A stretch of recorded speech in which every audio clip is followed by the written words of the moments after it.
Support WrestleTalk! Order the magazine using the link below.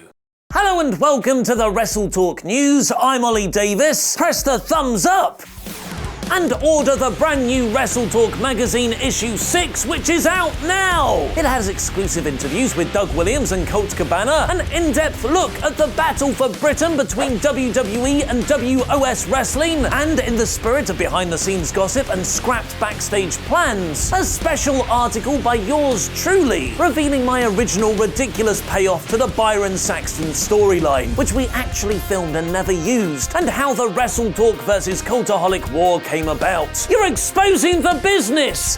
Me? So click the eye above my head or the link in the video description below to order your copy now.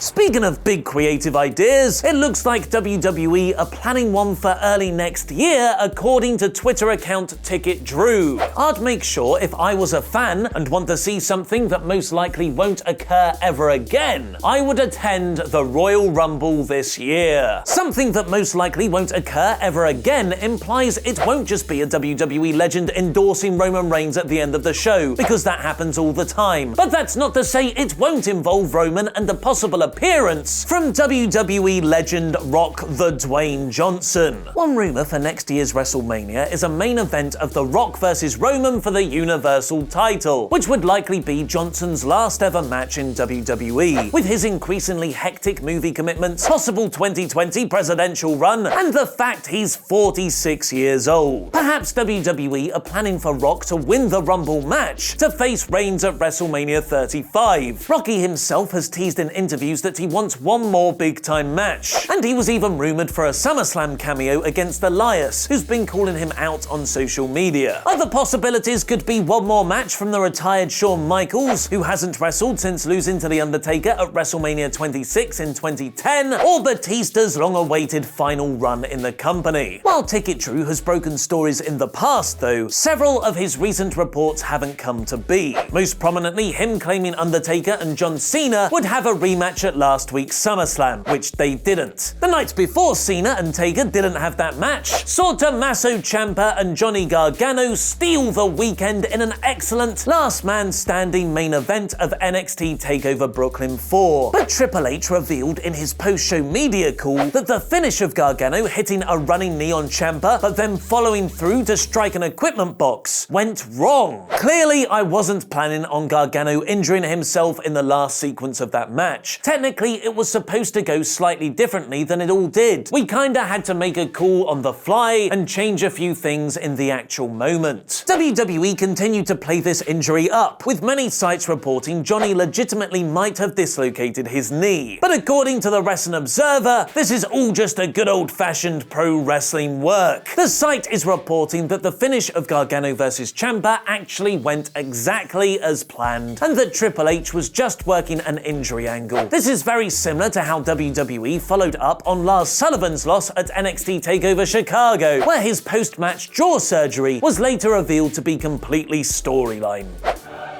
Order the brand new WrestleTalk magazine by clicking the link on screen now to find out my scrapped plans for WrestleTalk vs Cultaholic, exclusive interviews, and much more. I've been Ollie Davis, and that was wrestling.